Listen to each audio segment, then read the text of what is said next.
What are the characteristics of time in a rapidly moving system? Time in a rapidly moving system is dilated. One can easily observe this in cosmic radiation. The Earth's atmosphere is constantly bombarded by cosmic radiation, consisting of very high energetic protons coming from the depths of the universe. These protons create so-called muons, which have a lifetime of about a microsecond. Within this one microsecond, muons could fly about 600 meters. However, at sea level, we are constantly penetrated by a large number of muons per second, which means that muons live 10 to 100 times longer than they should. That's a very important proof of the fact that time is dilated in a rapidly moving system.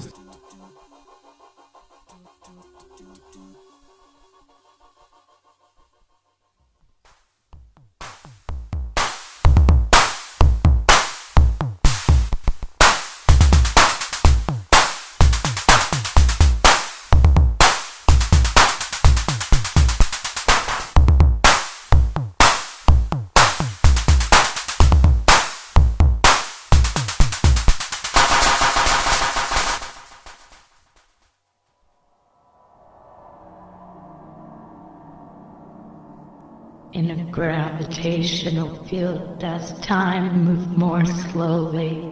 How does time function without the force of gravity? Indeed, the stronger the gravitational force or gravitational field, the slower time is running, which is very important for the global positioning systems. Atomic clocks in the weaker gravitational field in a high orbit around the Earth run faster by a fraction of a microsecond, which is decisive for the correction of the GPS signals in our devices on Earth. The most extreme example of the action of the gravitational field onto the flux of time is at a black hole horizon. If we are falling into a black hole and look back to Earth, at the very moment of the transition of the black hole horizon, time is standing still, time is frozen when we look back to Earth.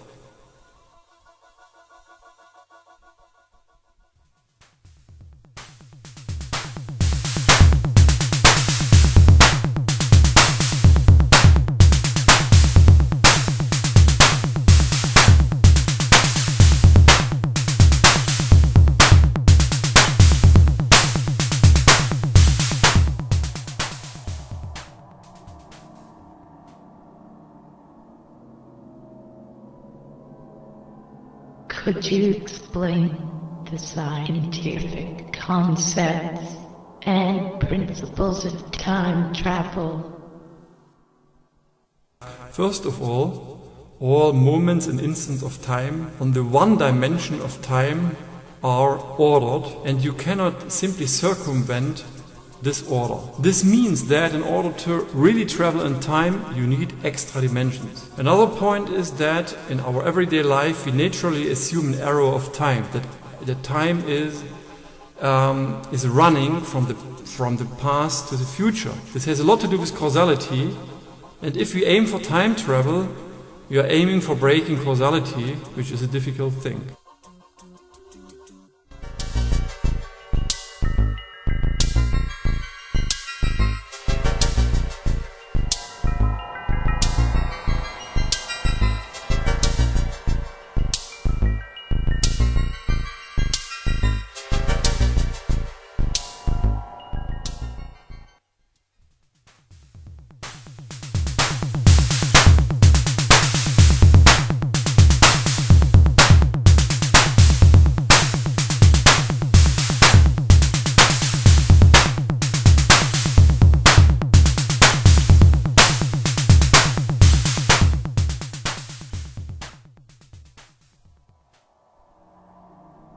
Could you explain the grandfather paradox and the twins paradox? The twin paradox says that, okay, you take two twins, one stays on Earth, the other one is traveling very, very rapidly. And if after a certain time the rapidly traveling twin comes back, due to the high speed of his travel, he has not aged that much, so he stayed younger. This sounds paradox, but it has really been observed. For example, in the famous atmospheric muons, which at a speed very close to the speed of light are able to travel from 30 kilometers above us down to the Earth and prolonging their lifetime by a factor of 10 to 100. That's an everyday observation which can easily be proven, so there's no real problem about that. The grandfather paradox is a little bit more tricky. It has to do with causality and logics.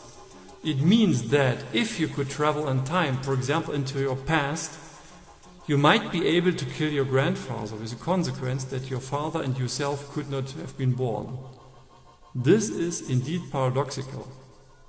My comment to this point is that if causality is strongly violated, we would live in a genuinely chaotic environment and world.